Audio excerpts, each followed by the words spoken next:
Okay, I want us to look at a third type of function. And let's say I want to create a function that adds or increments the value that is passed in, the argument that is. So I will say that I'll have a double increment value, and we'll take a double and let's call that value. Okay. So notice, unlike the previous function prototypes, I am no longer using void, I am using double. Okay.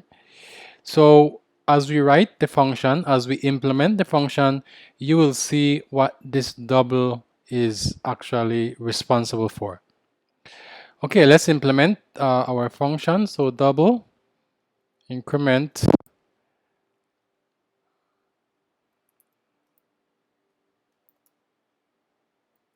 value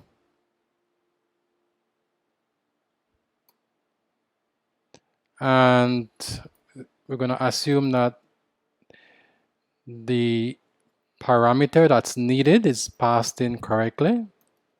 Okay, and so once it's passed in correctly, we can use it.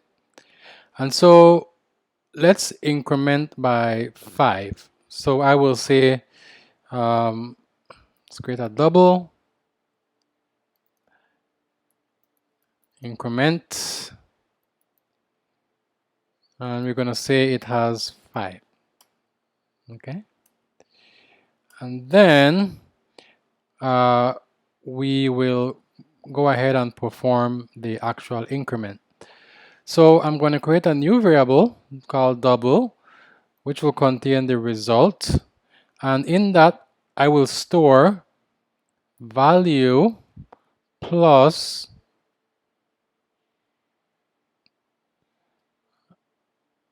increment. Okay, now normally we would be done, however we need to return the answer. Okay, and so the only way that main will know about the answer is if we return it. And so I have to see a return result. Okay, and that is all we need to do for the function implementation. Now let's come up here and let's test it out. So let's call the function. So the function is named increment. Okay, and let's pass in some value, but I will probably call it value. And so I will create a variable called of type double value, and we're going to put in maybe 100. Okay, now we have saved it. Okay, semicolon, and everything looks okay. So let's run it. Okay, all right, nothing happens.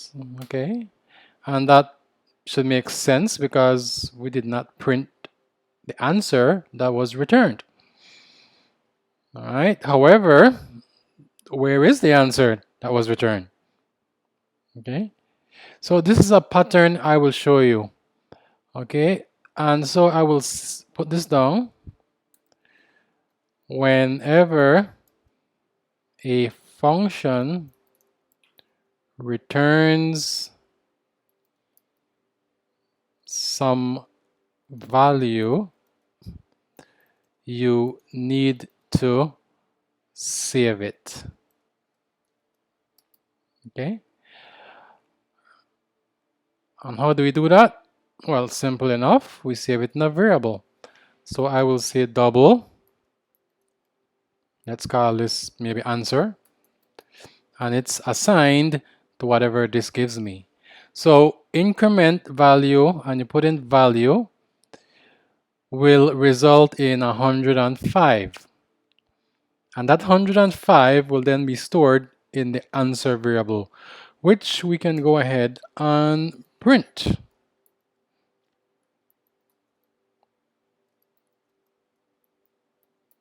Okay, let's test this out.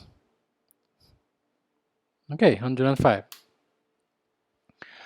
So let's try one more thing.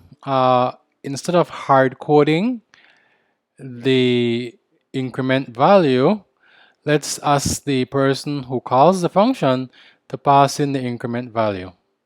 So I'm going to have comma, and then I'm going to have double increment. Okay. So here I will update, and I will have double increment. Okay. And so I no longer need to hard code the 5. The increment by value will be whatever the user passes in.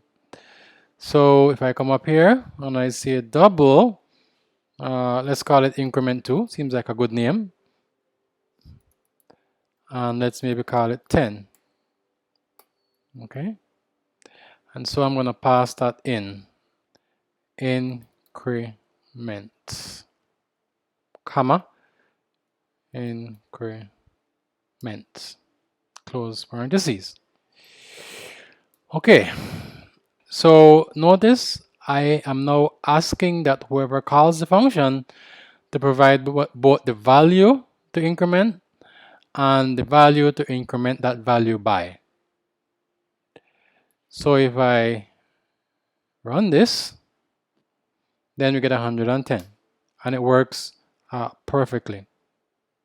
Okay, so this is the third type of function pattern, and so it brings me to the idea of double. So we no longer say void, we say double here. Why do I say double? Because I'm telling the compiler that this function called increment value returns something, a variable, which has a type of double. Okay, so for example, if I decide to call this a string, the compiler will complain, right? Because I am telling the compiler that look out for a string, but I am returning result, but result is double. And so the compiler will say that can't work. So whatever I return, then this first thing here should also be of that same type. So I am returning a double, right? Because result is a double. And so I need to specify that the function returns a double. And so notice when I save the result, answer is also double. Okay, let's try again. Okay, and it works as expected.